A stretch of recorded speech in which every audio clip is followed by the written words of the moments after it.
मंदिर में एक उपवास कर सकता हूँ जिससे स्वर्ग मिल जाए। उस एक व्रत को मैं विधिपूर्वक करूँगा, इसलिए निश्चय करके एक व्रत बतलाइए जिससे मेरा कल्याण हो। व्यास जी बोले, नराधीप, तुमने मानव कलयुग में उन धर्मों को करने की शक्ति मनुष्य में नहीं है।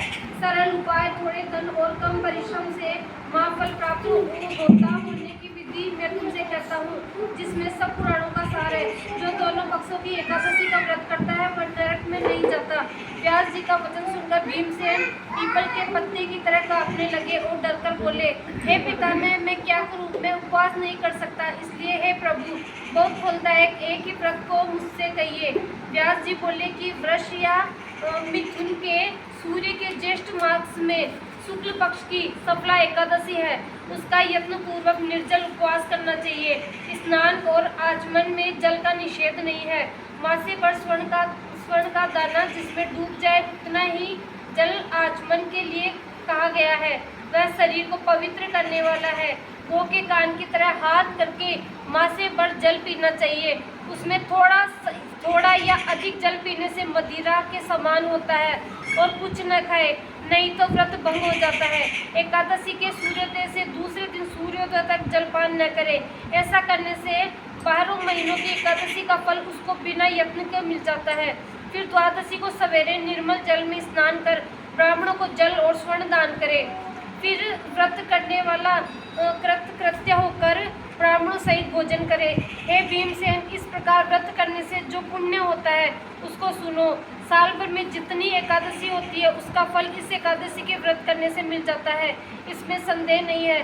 शंख चक्र गदाधारी कृष्ण भगवान ने मुझसे कहा है कि सब धर्मों को छोड़कर मेरी शरण में आओ। एकादशी को निराहार करने से मनुष्य सब पापों से छूट जाता है। हे वायुपुत्र, बार बार विशेष क्या करूं? ज्येष्ठ के शुक्ल पक्ष की एकादशी में जल भी वर्जित है। इसका व्रत करने से जो फल मिलता है उसे सुनो।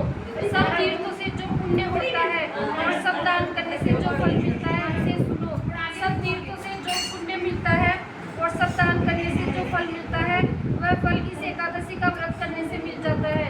उसी दिन से भीमसेन ने इस निर्जला एकादशी का व्रत किया, तभी से इसका नाम भीमसेन विख्यात हो गया। हे भूपाल, इस प्रकार सब पापों को दूर करने के लिए तुम भी यत्न पूर्वक इसका व्रत और भगवान की पूजा करो। हे अनंत, हे देवेश, मैं आज आपका निर्जल व्रत करूंगा और दूसरे दिन भोजन करूंगा।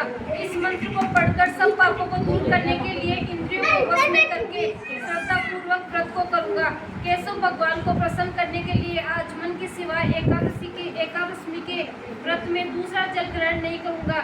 इस प्रकार नियम करना चाहिए। द्वादशी के दिन गंध, पुष्प, जल और दीपक से देवताओं के ईश्वर वामन की पूजा करनी चाहिए। विधि पूर्वक पूजन करके इस मंत्र का उच्चारण करें।